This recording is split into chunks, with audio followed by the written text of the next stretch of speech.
Madam నమస్తే అండి, మీ పేరు?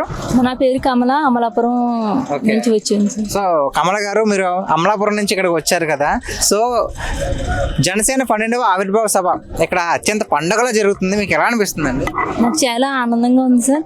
ఎందుకంటే మనకి ఉగాది 2 సార్లు ఈ మార్చి నెలలో 2 సార్లు వచ్చినట్టు అనిపిస్తుంది అనమాట. గర్వంగా చెప్పుకునే రోజు అండి ఇది. ఇంకోటి ఏంటి, ఒక పుష్కరకాలం పట్టింది మనం గర్వంగా చెప్పుకోవాలని. అంతకుముందు తక్కువ చెప్పుకున్నాను కాదు.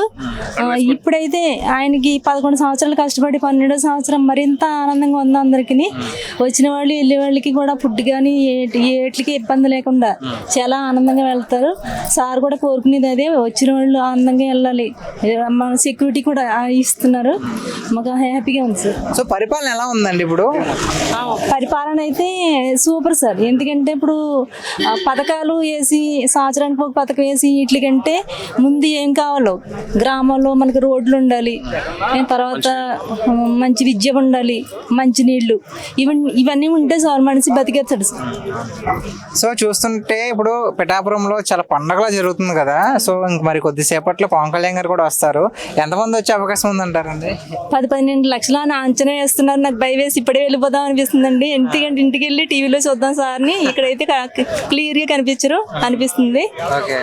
కానీ వీళ్ళందరూ ఆపి ఇంత వచ్చారు కదా వెళ్ళండి అని చిత్రాడు అంటే ఇది వరకు ఎవరికి తెలియదండి, ఇప్పుడు తెలుస్తుంది సార్. మాకంటే పిఠాపురం తెలుసు, ఇప్పుడు మాకు చిత్రాడు అంటే ఇప్పుడు అందరికి తెలుస్తుంది. సో ఇప్పుడైతే పవన్ కళ్యాణ్ గారు డిప్యూటీ సీఎం గా ఉన్నారు కదా, మరి నెక్స్ట్ టైం సీఎం గా అయ్యే ఛాన్స్ ఉందంటారా? 100% సార్.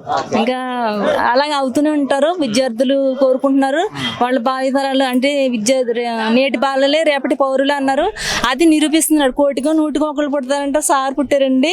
కృష్ణుడు రాముడు పాలించారన్నారు, మనం చూడలేదు కానీ కళ్యాణ్ గారిని చూస్తున్నాం, మాకు హ్యాపీగా ఉంది సార్. స్వాతంత్రం వచ్చి 77 సంవత్సరాలు అయింది.